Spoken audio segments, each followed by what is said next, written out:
আসসালামু আলাইকুম, সবাইকে আমন্ত্রণ জানাচ্ছি আমার দেশ আজকের বিশ্বে। সঙ্গে আছে আমি হুমায়ুন নাওচিন। দর্শক, শুরুতেই জানিয়ে দেব সংবাদ শিরোনাম। বাংলাদেশ পাকিস্তানে হামাস সংশ্লিষ্ট কার্যক্রম পর্যবেক্ষণ করছে তেল আবিব, এনডিটিভিকে বললেন ইসরায়েলি রাষ্ট্রদূত। বঙ্গোপসাগরে সাবমেরিন মোতায়েনের কথা ভাবছে পাকিস্তান, ভারতীয় সংবাদ মাধ্যমের দাবি। যুদ্ধবিরতির পরও গাজায় 1000-এর বেশি মানুষকে হত্যা করেছে ইসরায়েল। লেবাননে বিস্ফোরণে ইসরায়েলি সেনা নিহত। বিশ্বের রাষ্ট্রহীন মানুষের 41%ই রোহিঙ্গা। দর্শক, শুনছিলেন সংবাদ শিরোনাম, এবার বিস্তারিত। ভারতে নিযুক্ত ইসরায়েলি রাষ্ট্রদূত রেউভেন আজার অভিযোগ করেছেন বাংলাদেশ ও পাকিস্তানে ফিলিস্তিনি স্বাধীনতাকামী গোষ্ঠী হামাস সংশ্লিষ্ট সম্ভাব্য কার্যক্রম চলতে পারে। তার দাবি, এর ফলে মধ্যপ্রাচ্যের বাইরে পর্যন্ত তথাকথিত উগ্রবাদী প্রভাব বিস্তারের বিষয়ে উদ্বেগ তৈরি হয়েছে। ভারতীয় সংবাদ মাধ্যম এনডিটিভিকে দেওয়া সাক্ষাৎকারে তিনি এই দাবি করেন। যুক্তরাষ্ট্র ও ইরানের মধ্যে মধ্যস্থতাকারী হিসেবে নিজেদের তুলে ধরার পাকিস্তানি প্রচেষ্টা প্রসঙ্গে আজার বলেন, ইসরায়েল পাকিস্তানকে বিশ্বাস করে না এবং তাদের কূটনৈতিক অবস্থানকে সতর্ক দৃষ্টিতে দেখে। এই মন্তব্য এমন সময় এলো যখন ইসলামাবাদ আঞ্চলিক শান্তি প্রচেষ্টায় নিজেদের গুরুত্বপূর্ণ অংশীদার হিসেবে তুলে ধরার চেষ্টা করছে। রেউভেন বলেন, কিছু দেশ মনে করে শান্তি মানে এমন একটি পরিস্থিতি তৈরি করা যেখানে ইসরায়েলের অস্তিত্ব থাকবে না। তার মতে, শান্তি সম্পর্কে ইসরায়েলের ধারণা অঞ্চলের কিছু পক্ষের ধারণা থেকে মৌলিকভাবে ভিন্ন। তিনি আরো বলেন, পাকিস্তানই একমাত্র দেশ নয় যার উদ্দেশ্য নিয়ে ইসরায়েল প্রশ্ন তোলে। তিনি কাতারের ভূমিকাকেও সমালোচনা করেন। রাষ্ট্রদূতের সবচেয়ে গুরুত্বপূর্ণ অভিযোগটি ছিল হামাসকে ঘিরে।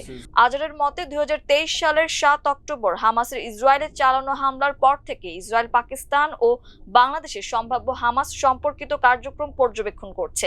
তিনি স্বীকার করেন যে কিছু তথ্য প্রকাশ্যে পাওয়া উৎস থেকে এসেছে, তবে ইঙ্গিত দেন যে আরো কিছু কার্যক্রম থাকতে পারে যা জনসমক্ষে নেই। তিনি বলেন, আমরা পাকিস্তান ও বাংলাদেশে হামাসের কার্যক্রম পর্যবেক্ষণ করছি।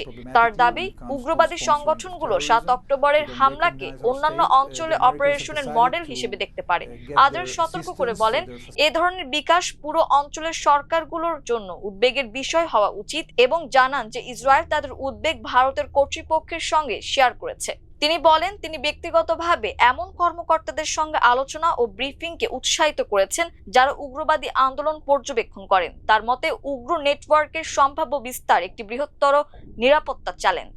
তার এই মন্তব্য ভারতের দৃষ্টি আকর্ষণ করতে পারে, কারণ ভারত দীর্ঘদিন ধরেই সীমান্ত পার সন্ত্রাসবাদ ও দক্ষিণ এশিয়ায় উগ্র সংগঠনের কার্যক্রম নিয়ে উদ্বেগ প্রকাশ করে আসছে।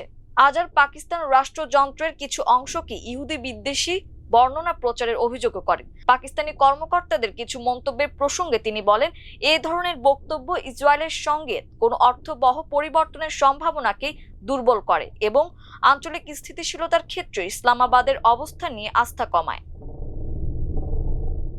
হাঙ্গর নামের সঙ্গে ইতিহাস জড়িয়ে আছে। 1971 সালে পাকিস্তানি সাবমেরিন পিএনএস হাঙ্গর বাংলাদেশের স্বাধীনতা যুদ্ধের সময় ভারতের আইএনএস খুকরি ডুবিয়ে দিয়েছিল। ভারতের স্বাধীনতার পর যুদ্ধকালে কোনো ভারতীয় নৌবাহিনীর যুদ্ধ জাহাজ ডুবে যাওয়ার এটিই ছিল প্রথম ঘটনা। 1971 সালে সেই রক্তাক্ত ধাক্কার 55 বছর পর হাঙ্গর নামটি আবার শিরোনামে। পাকিস্তানের নতুন হাঙ্গর ক্লাস সাবমেরিন গত এপ্রিলে চীনে কমিশনিং হয়ে গত সপ্তাহে করাচিতে পৌঁছেছে। আর এর মধ্যেই পাকিস্তানের শীর্ষ নৌ সামরিক কর্মকর্তারা আরব সাগরের সীমা ছাড়িয়ে আরো দূরবর্তী অঞ্চলে বঙ্গোপসাগর অঞ্চলে ভূমিকা পালনের কথা বলছেন। ভারতের সংবাদ মাধ্যম ইন্ডিয়া টুডের প্রতিবেদনে এই তথ্য দাবি করা হয়েছে। পাকিস্তান নৌবাহিনীর এক জ্যেষ্ঠ কর্মকর্তার মতে, এই সাবমেরিন ইসলামাবাদকে এমন সক্ষমতা দেবে যাতে তারা বঙ্গোপসাগরে উপস্থিতি বজায় রাখতে পারে। এই অঞ্চলটি তাদের নৌ সীমা থেকে অনেক দূরে। ওই জ্যেষ্ঠ পাকিস্তান নৌবাহিনীর কর্মকর্তার মাধ্যমে প্রকাশিত এই উচ্চাকাঙ্ক্ষা এসেছে এমন এক সময়ে যখন ভারত সহ ভারত মহাসাগরীয় অঞ্চলের বিভিন্ন রাষ্ট্রে নৌ প্রতিযোগিতা নতুন করে বিস্তার লাভ করেছে। বঙ্গোপসাগর ঐতিহ্যগতভাবে ভারতের জন্য গুরুত্বপূর্ণ কৌশলগত অঞ্চল হিসেবে বিবেচিত। এটি ভারতের পূর্ব নৌ কমান্ডের ঘাঁটি এবং আন্দামান ও নিকোবর দ্বীপপুঞ্জের কাছাকাছি। ভারতের পূর্বাঞ্চলীয় বাণিজ্য ও জ্বালানি পরিবহন পথগুলোর জন্য এই অঞ্চল ক্রমেই গুরুত্বপূর্ণ হয়ে উঠছে। এই জলরাশির তীরবর্তী দেশগুলোর মধ্যে রয়েছে Bharat, Bangladesh, Myanmar, Thailand, Malaysia, Indonesia ও শ্রীলঙ্কা। ইন্দো প্যাসিফিক অঞ্চলের প্রতিদ্বন্দ্বিতাপূর্ণ নৌ শক্তির উত্থানের কারণে নতুন ভূ রাজনৈতিক গুরুত্ব অর্জন করেছে। গত বছরের অক্টোবরে গাজায় ইসরায়েল ও হামাসের মধ্যে যুক্তরাষ্ট্রের মধ্যস্থতায় একটি যুদ্ধবিরতি কার্যকর হয়, তবে সেই সমঝোতার পরও গাজায় সহিংসতা থামেনি। সর্বশেষ তথ্য অনুযায়ী এই যুদ্ধবিরতির পর থেকে এখন পর্যন্ত গাজায় 1000-এর বেশি মানুষকে হত্যা করেছে ইসরায়েল। আর অবরুদ্ধ এই উপত্যকার মানবিক পরিস্থিতি ক্রমেই ভয়াবহ রূপ নিচ্ছে।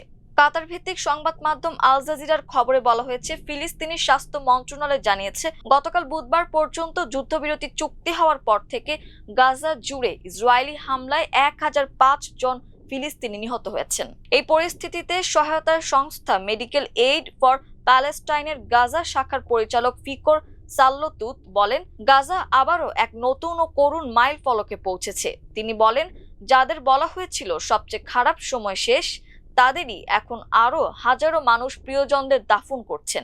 যদিও যুদ্ধবিরতিতে বড় ধরনের সংঘাত থেমে গেছে, তবে চুক্তির দ্বিতীয় এবং আরো সংবেদনশীল ধাপ বাস্তবায়নে এখনো কোনো অগ্রগতি হয়নি। ওই ধাপে ইসরায়েলি সেনাদের গাজা থেকে প্রত্যাহার এবং হামাসের অস্ত্র সমর্পণের বিষয় অন্তর্ভুক্ত রয়েছে। অক্টোবরের পর থেকে ইসরায়েল অধিকৃত ফিলিস্তিনি ভূখণ্ডে নিজেদের উপস্থিতি আরো জোরদার করেছে। বর্তমানে গাজা উপত্যকার প্রায় 64% এলাকা তাদের নিয়ন্ত্রণে রয়েছে, যা চুক্তিতে নির্ধারিত 53% তুলনায় বেশি। প্রসঙ্গত 2023 সালের 23 অক্টোবর থেকে শুরু হওয়া ইসরায়েলের যুদ্ধের পর থেকে গাজায় এখন পর্যন্ত 73,000-এর বেশি মানুষ নিহত হয়েছেন। অধিকাংশ এলাকা ধ্বংসস্তূপে পরিণত হয়েছে এবং প্রায় 19 লাখ মানুষ বাস্তুচ্যুত অবস্থায় রয়েছে। লেবাননের দক্ষিণাঞ্চলে হিজবুল্লাহর পেতে রাখা বিস্ফোরক ডিভাইসের বিস্ফোরণে এক ইসরায়েলি সেনা নিহত হয়েছে। ইসরায়েলি সামরিক বাহিনী কথা জানিয়েছে।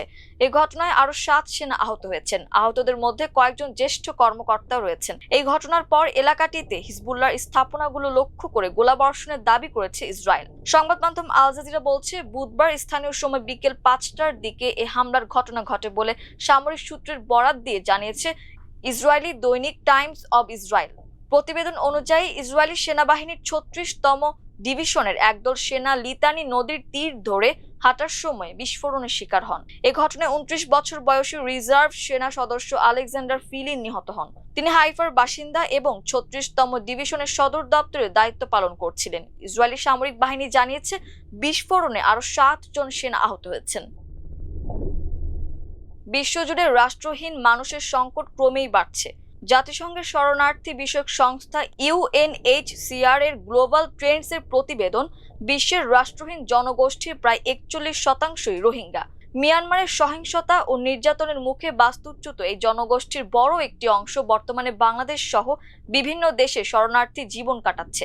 বাংলাদেশে 12 লক্ষ শরণার্থী, মিয়ানমারের নির্যাতনের শিকার হয়ে পালিয়ে আসা প্রায় 12 লক্ষ রোহিঙ্গা শরণার্থীকে আশ্রয় দিয়েছে বাংলাদেশ। দর্শক, এই ছিল আমার দেশ আজকের বিশ্বে। এতক্ষণ আমাদের সঙ্গে থাকার জন্য অসংখ্য ধন্যবাদ। আল্লাহ হাফেজ।